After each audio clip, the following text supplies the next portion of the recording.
Sairam friends, ಇವತ್ತು ನಾವು ಎಂಪತ್ ಬಗ್ಗೆ ಮಾತಾಡೋಣ.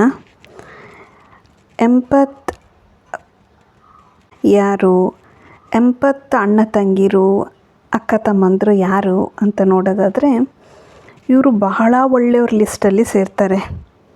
ಬಹಳ ಒಳ್ಳೆಯವರು ಅಂದರೆ ಬಹಳ ಒಳ್ಳೆಯವರು. ಕೊನೆಗೆ ಹೇಳು ಬಿಡ್ತಾರೆ, ಯಾಕೆ ಒಳ್ಳೆಯವರಿಗೆ ಕಷ್ಟ ಕೊಡ್ತಾರೆ ದೇವರು ಅಂತಾರಲ್ಲ, ಆ ಕ್ಯಾಟಗರಿಯಲ್ಲಿ ಎಂಪತ್ಸ್ ಎಲ್ಲ ಬರ್ತಾರೆ. ಇವರು ನಿಜವಾಗ್ಲೂ ಕೂಡ ತುಂಬಾ ಅಂದರೆ ತುಂಬಾ ಒಳ್ಳೆಯವರು. ಹೇಗಂದರೆ ಗೀವಿಂಗ್ ಒಂದೇ. ಇವರಲ್ಲಿ ಯಾವುದೇ ಎಕ್ಸ್ಪೆಕ್ಟೇಷನ್ ಇರಲ್ಲ. ಅವರಲ್ಲಿ ಏನಿದೆ ಅವರು ಅದನ್ನು ಕೊಡಲಿಕ್ಕೆ ರೆಡಿಯಾಗಿರ್ತಾರೆ. ಈವನ್ ಪ್ರೀತಿ ಆಗಿರಬಹುದು, ಸಪೋರ್ಟ್ ಆಗಿರಬಹುದು, ದುಡ್ಡು ಕೂಡ ಬೇರೆಯವ್ರಿಗೋಸ್ಕರ ಬೇಕಾದಂಗೆ ಇವ್ರು ಖರ್ಚು ಮಾಡ್ತಾರೆ. ಇವ್ರ ಹತ್ರ ಏನಿದೆ ಎಲ್ಲದನ್ನೂ ಯಾವುದೇ ಯೋಚನೆ ಇಲ್ಲದೆ, ಯಾವುದೇ ಎಕ್ಸ್ಪೆಕ್ಟೇಷನ್ ಇಲ್ಲದೆ ಕೊಡುವಂಥವ್ರು. ಏನನ್ನು ಕೂಡ ತೆಗೆದುಕೊಳ್ಳದೇನೆ ಕಷ್ಟಕ್ಕೆ ಸಿಕ್ಕಾಕೊಳ್ಳೋರು ಕೊಟ್ಟು ಅಂದರೆ ಈ ಎಂಪತ್ಸ್ಗಳು. ನೀವು ನೋಡಿರ್ಬೋದು, ಎಷ್ಟೋ ಜನರ ಮನೆಯಲ್ಲಿ ಹೆಂಗಸರುಗಳು ಬೇರೆಯವರಿಗೆ ದುಡ್ಡು ಕೊಟ್ಟು ಸಿಕ್ಕಾಕೋತಾರೆ. ಆ ದುಡ್ಡು ವಾಪಸ್ ಬರೋದೇ ಇಲ್ಲ ಯಾವತ್ತೂ. ಹಾಗೆ ಪ್ರೀತಿ, ಯಾರು ವರ್ತಿಲ್ಲದವರಿಗೆ ಜನಗಳು ತುಂಬ ಪ್ರೀತಿ ತೋರಿಸ್ತಾರೆ. ತುಂಬ ಅಂದರೆ ತುಂಬ ಪ್ರೀತಿ ತೋರಿಸ್ತಾರೆ. ರಿಟರ್ನ್ ಅವರಿಗೆ ಮೋಸನೇ ಸಿಕ್ಕುತ್ತೆ. ಸಪೋರ್ಟ್ ಕೂಡ ಹಾಗೆ, ತುಂಬ ಸಪೋರ್ಟಿವ್ ಆಗಿರ್ತಾರೆ ಬೇರೆಯವರಿಗೆ. ಅವರು ಏನು ಕೇಳ್ದೇ ಇವರಾಗೆ ಎಲ್ಲವನ್ನೂ ಮಾಡ್ತಾ ಇರ್ತಾರೆ. ಕೊನೆಗೆ ಜನ ಇವ್ರನ್ನ ಯಾವ ಥರ ಯೋಚನೆ ಮಾಡಿಬಿಡ್ತಾರೆ ಅಂದರೆ, ಇವ್ರಿಗೇನೋ ಲಾಭ ಇದೆ, ಅದರಿಂದನೇ ಇವ್ರು ಇಷ್ಟೆಲ್ಲ ಮಾಡ್ತಾಯಿದ್ದಾರೆ, ಇಲ್ಲಾಂದರೆ ಇವ್ರು ಯಾಕೆ ಇಷ್ಟೆಲ್ಲ ನಮ್ಗೆ ಹೆಲ್ಪ್ ಮಾಡಬೇಕು ಅನ್ನೋ ರೇಂಜಲ್ಲಿ ಜನ ಯೋಚನೆ ಮಾಡಿಬಿಡ್ತಾರೆ ಇವ್ರ ಬಗ್ಗೆ. ಕೊನೆಗೆ ಇವರು ತುಂಬ ಅಂದರೆ ತುಂಬಾ ಬೇಜಾರಾಗಿಬಿಡ್ತಾರೆ. ನನಗೆ ಯಾಕೆ ಹೀಗಾಗುತ್ತೆ, ನಾನೇನು ಎಕ್ಸ್ಪೆಕ್ಟೇಷನ್ ಇಟ್ಕೊಂಡಿರಲಿಲ್ಲ, ಆದರೂ ಕೂಡ ನನ್ನ ಬಗ್ಗೆ ಜನ ಈ ಥರ ಎಲ್ಲ ಮಾತಾಡ್ತಾರಲ್ಲ ಅಂತ ತುಂಬ ನೊಂದ್ಕೋತಾರೆ. ಇವರೇ ನಮ್ಮ ಎಂಪತ್ ಫ್ರೆಂಡ್ಸ್. ಯಾಕೆ ಹೀಗಾಗುತ್ತೆ ಇವರಿಗೆ ಅಂತ ನೋಡೋದಾದರೆ, ಈ ಫ್ರೆಂಡ್ಸ್ಗಳಲ್ಲಿ ಲಾಜಿಕಲ್ ಮೈಂಡೇ ವರ್ಕ್ ಆಗಲ್ಲ. ಎಷ್ಟೋ ಜನರಲ್ಲಿ, ನನ್ನಲ್ಲೂ ಒಂದು ಕಾಲದಲ್ಲಿತ್ತು. ನಮ್ಮಲ್ಲಿ ಪ್ರಾಕ್ಟಿಕಾಲಿಟಿ ಅನ್ನೋದೇ ಇಲ್ಲ, ಲಾಜಿಕಲ್ ಮೈಂಡ್ ಇಲ್ಲ, ಲೆಕ್ಕಾಚಾರ ಅನ್ನೋದಿಲ್ಲ. ಅದು ನಮಗೆ ತುಂಬ ಖುಷಿ ಕೂಡ ಕೊಡುತ್ತೆ. ನಿಜವಾಗಿ ಹೇಳಬೇಕಂದ್ರೆ, ಎಂಪತ್ ಅನ್ನೋರು ತುಂಬ ಹ್ಯಾಪಿಯಾಗಿರುವಂಥ ಪರ್ಸನ್. ಅವರಿಂದ ಅವರಿಗೆ ಯಾವುದೇ ತೊಂದರೆಗಳಿಲ್ಲ. They are very stable, very confident. ಹೇಳಿದ್ನಲ್ಲ, ಅವರ ಸಮಸ್ಯೆ ಬಿಟ್ಟು ಬೇರೆಯವ್ರದ್ದೂ ನೋಡುವಂತಹ, ಅದನ್ನು ಪರಿಹಾರ ಮಾಡುವಂಥ ಕ್ಯಾಪಬಿಲಿಟಿ ಅವರಲ್ಲಿರುತ್ತೆ. They are very strong individuals. ಆದರೆ ಅವರಲ್ಲಿ ಪ್ರಾಬ್ಲಮ್ ಏನಾಗುತ್ತಂದರೆ, ಎಲ್ಲರೂ ಈ ಒಳ್ಳೆತನಕ್ಕೆ ಡಿಸರ್ವ್ ಮಾಡೋರಿಲ್ಲ ಅನ್ನೋದು ಅವರಿಗೆ ಗೊತ್ತಾಗಲ್ಲ.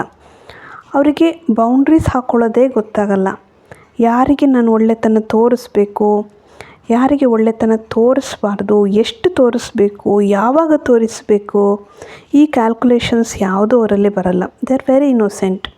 ಅವ್ರು ಎಷ್ಟು ಸ್ಟ್ರಾಂಗ್ ಇರ್ತಾರೋ ಅಷ್ಟೇ ಕೂಡ ಅವರಿಗೆ ಬೌಂಡ್ರೀಸ್ ಹಾಕ್ಕೊಳ್ಳೋದು ಬರೋದಿಲ್ಲ. ಇದೇ ಆ್ಯಕ್ಚುಲ್ ಅವ್ರ ಪ್ರಾಬ್ಲಮ್ಮು. ಏನು ಗೊತ್ತಾ ಸ್ನೇಹಿತರೆ, ಇವಾಗ ಟೈಮ್ ಅನ್ನುವಂಥದ್ದೇ ಹಾಗೆ.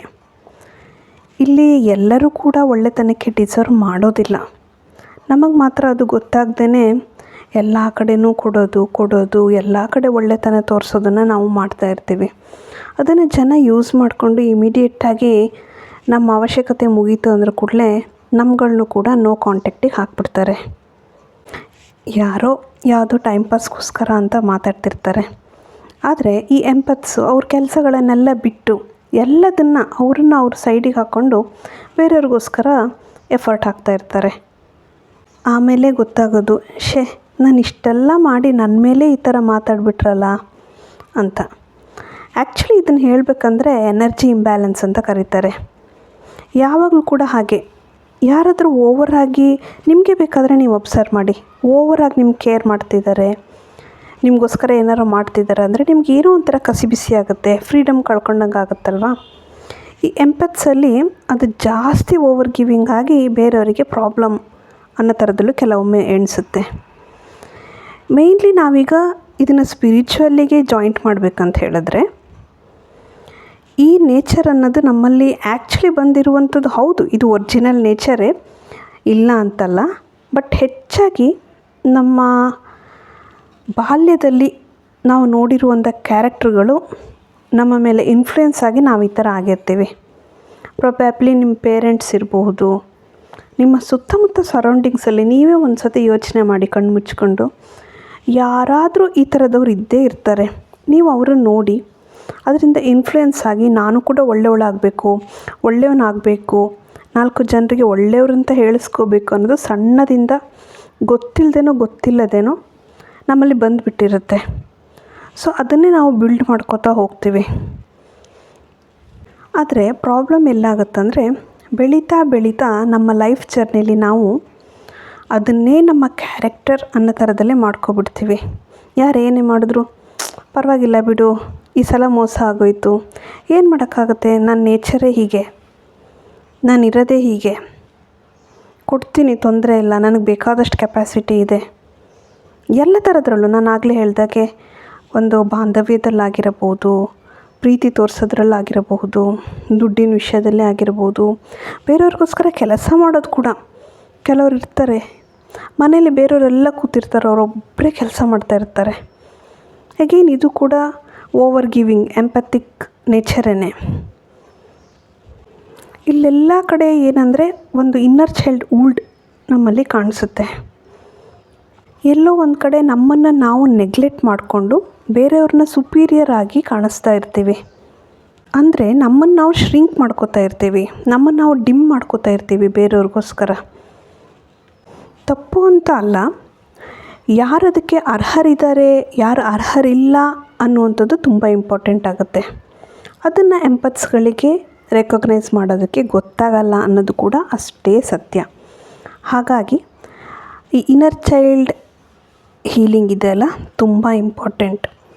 ಇದನ್ನು ಹೇಗೆ ಮಾಡ್ಕೋಬಹುದು ಅಂದರೆ ನಾವೇ ನಮ್ಮಷ್ಟಕ್ಕೆ ಕೂತು ಒಂದು ಸತಿ ನಮ್ಮ ಬಾಲ್ಯದ ಯೋಚನೆಗಳನ್ನ ಮಾಡಬೇಕು. ಈ ನೇಚರ್ ನನಗೆ ಎಲ್ಲಿಂದ ಬಂತು, ಯಾರಿಂದ ನಾನು ಇನ್ಫ್ಲುಯೆನ್ಸ್ ಆಗಿ ಈ ಥರ ಮಾಡೋದಕ್ಕೆ ಕಲಿತೆ, ಇದರಿಂದ ನನಗೆ ಎಲ್ಲ ಬೆನಿಫಿಟ್ ಆಗಿದೆ, ಹಾಗೆ ನಾನು ಇದರಿಂದ ಎಲ್ಲೆಲ್ಲೆಲ್ಲ ನಾನು ಡಿಮ್ ಆಗಿದ್ದೀನಿ, ನನ್ನನ್ನು ಜನ ಎಲ್ಲೆಲ್ಲ ತಪ್ಪಾಗಿ ಉಪಯೋಗಿಸ್ಕೊಂಡಿದ್ದಾರೆ, ಎಲ್ಲೆಲ್ಲ ನಾನು ಯೂಸ್ಡ್ ಆಗಿದ್ದೀನಿ, ಪ್ರೆಸೆಂಟ್ ಲೈಫಲ್ಲಿ ಕೂಡ ನಾನು ಇದೇ ನೇಚರಿಂದ ಎಲ್ಲಿ ಸಫರ್ ಆಗ್ತಿದ್ದೀನಿ ಅಂತ ನಾವೇ ಕಂಡುಹಿಡ್ಕೋಬೇಕು. ಈಗ ನನ್ನನ್ನೇ ನೋಡೋಕ್ಕೆ ಹೋದರೆ ನನಗೆ ಈ ನೇಚರ್ ಇತ್ತು, ಈಗ ಇಲ್ಲ. ಅದು ಬಂದಿದ್ದು ನನ್ನ ತಂದೆಯಿಂದ. ಅವರು ತುಂಬ ಓವರ್ ಗಿವಿಂಗ್ ಇದ್ದರು. ಅವರು ಯಾವುದೇ ಬೌಂಡ್ರೀಸ್ ಯಾರೊಟ್ಟಿಗೂ ಹಾಕೋತಾ ಇರಲಿಲ್ಲ. ಕೊನೆಗೆ ಮೋಸ ಆದಾಗಲೂ ಅವರು ಆರಾಮಾಗೇ ಇರ್ತಾಯಿದ್ರು. ಅವ್ರು ಹೇಳ್ತಾಯಿದ್ರು, ನನ್ನ ಅವಶ್ಯಕತೆ ಅವರಿಗೆ ಮುಗೀತು, ನನ್ನ ಬಿಟ್ಟರು ಅಷ್ಟೇ, ತೊಂದರೆ ಇಲ್ಲ ಅಂತ. ಬಟ್ ಅದರಿಂದ ಅವರ ಫ್ಯಾಮಿಲಿ ಎಷ್ಟು ಸಫರ್ ಆಗುತ್ತೆ, ಅವರ ಹೆಲ್ತ್ ಎಷ್ಟು ಹಾಳಾಗುತ್ತೆ ಅನ್ನುವಂಥದ್ದನ್ನು ಎಂಪತ್ಸ್ಗಳು ಯೋಚನೆ ಮಾಡೋದಿಲ್ಲ. ಈವನ್ ಅವ್ರ ಐಡೆಂಟಿಟಿನೇ ಎಷ್ಟೋ ಸಲ ಹಾಳಾಗಿಬಿಡುತ್ತೆ.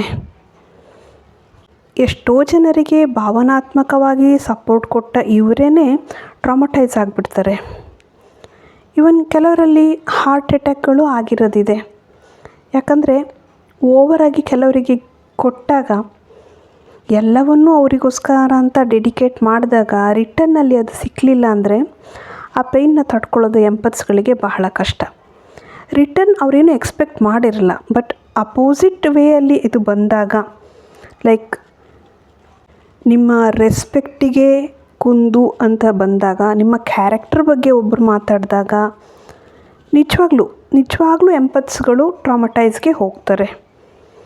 ಇವನ್ ಅವರಿಗೂ ಕೂಡ ಥೆರಪಿಗಳ ಸಹಾಯ ಆಗಬೇಕಾಗುತ್ತೆ.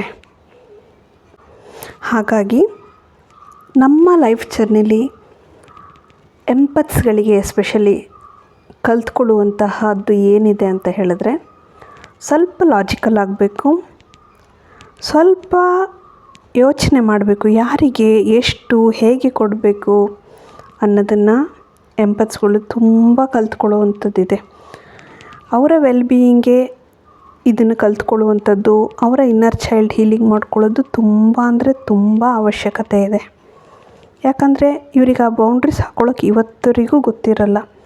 ಅಟ್ಲೀಸ್ಟ್ ಫ್ರೆಂಡ್ಸ್, ಮುಂದೆ ಕೂಡ ನನ್ನ ಎಲ್ಲ ಎಂಪತ್ಸ್ ಫ್ರೆಂಡ್ಸಿಗೆ, ಅಣ್ಣ ತಂಗಿರಿಗೆ ನಾನು ಏನು ಹೇಳ್ತೀನಿ ಅಂತ ಹೇಳಿದ್ರೆ, ಅಟ್ಲೀಸ್ಟ್ ಇಷ್ಟು ದಿನ ನೀವು ಆ ಥರ ಇರಲಿಲ್ಲ ಅಂದರೆ ಮುಂದಾದರೂ ಅದನ್ನು ಅಪ್ಲೈ ಮಾಡ್ಕೊಳ್ಳಿ, ಕಲ್ತ್ಕೊಳ್ಳಿ.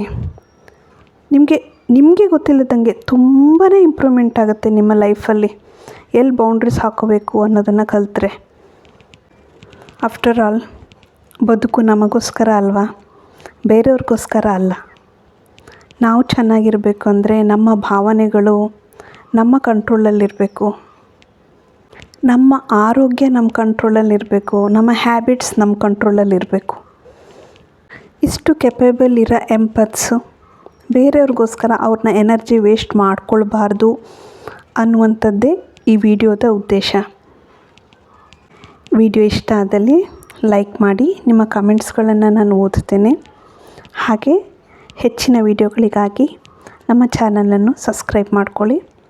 ಇಲ್ಲಿ ಮೆಡಿಟೇಷನ್ಸ್ ಹಾಗೂ ಲೈಫ್ ಟಿಪ್ಗಳನ್ನು ಶೇರ್ ಮಾಡಿಕೊಳ್ಳಲಾಗುತ್ತದೆ. ಸರ್ವೇ ಜನ ಸುಖಿನೋ ಭವಂತು. ಪೀಸ್.